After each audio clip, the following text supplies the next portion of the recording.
自己寫一封信件，概括自己的一片，為某男孩終結，現實轉變多少有點。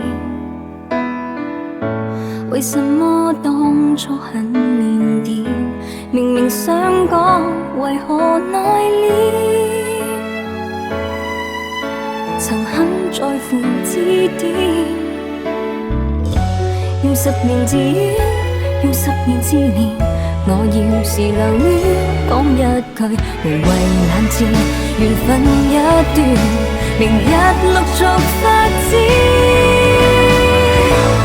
一聲分手太過易，只差一點勇氣堅持，能夠剖析出愛意，便相依一輩子。一聲不講太幼稚，悔意又如何啟齒？從前付出一分心血，在最壞時，還值得再三三思。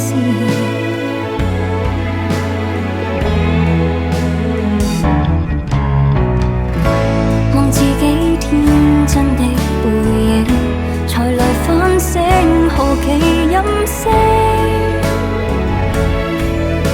年紀送和心機，用10年定性，用10年認明，以眼淚重整這一個成熟鐵證，然後安定，從寂寞下覺醒。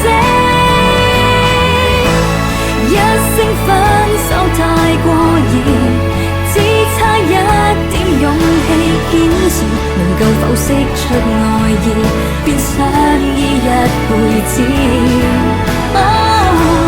一聲不講太幼稚，悔意又如何啟齒？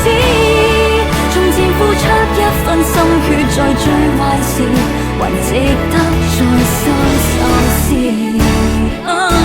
到半路離開，死心真太易，曾經一臉倔強的小女子。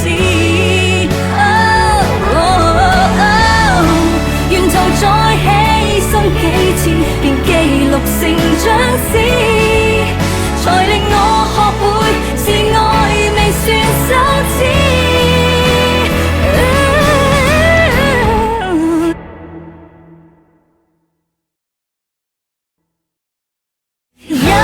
分手太過易，只差一點勇氣堅持，能夠剖析出愛意，便相依一輩子。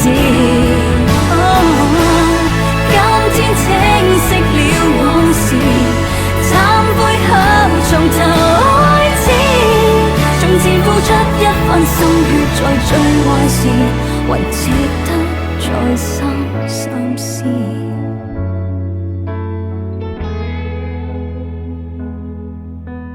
如果這天再遇上幸運兒，我的愛直接地告